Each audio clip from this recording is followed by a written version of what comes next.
I've worked in the Houston community for over 30 years.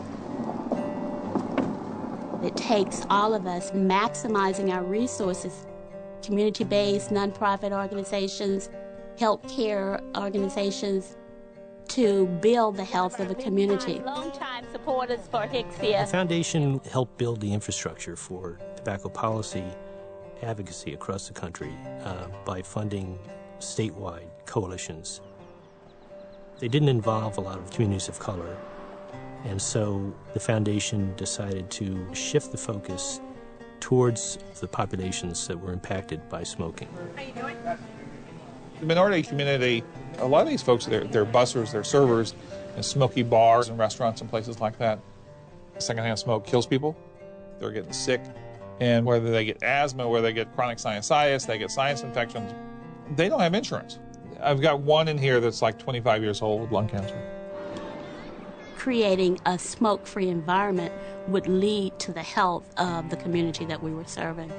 And we made a commitment to educate and talk about what we could do to bring about a smoke-free ordinance in Houston.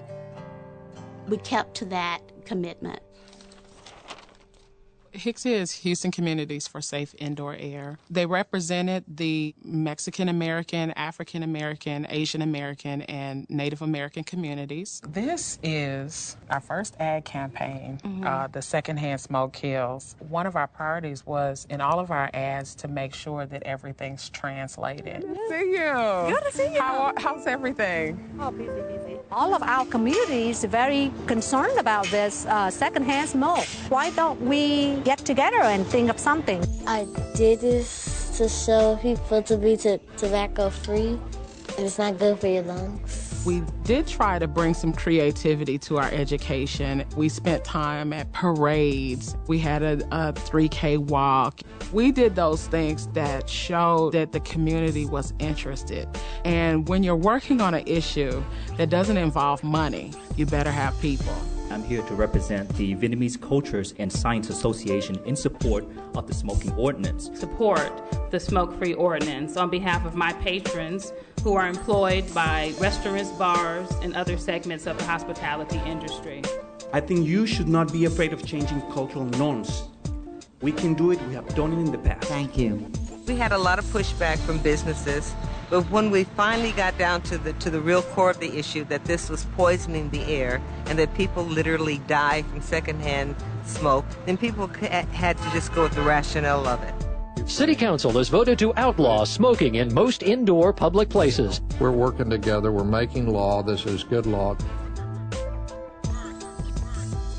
Look what grassroots can do. Hicksia is not just there for the cameras and the lights. They're there for the continuum of whatever movement they're involved with. We were able to accomplish our objective. So we want other people in the state to reap the benefits. This is our opportunity as young people, as people who really care about our community, to make an impact. It's very seldom where you can go into a community and there's just one issue. And we went through a process, much like what we did with the tobacco policy change process, to look at how we could have an effective role in reducing childhood obesity. The community members were able to see that their voice means something and that empowered the community to know that they can make a difference.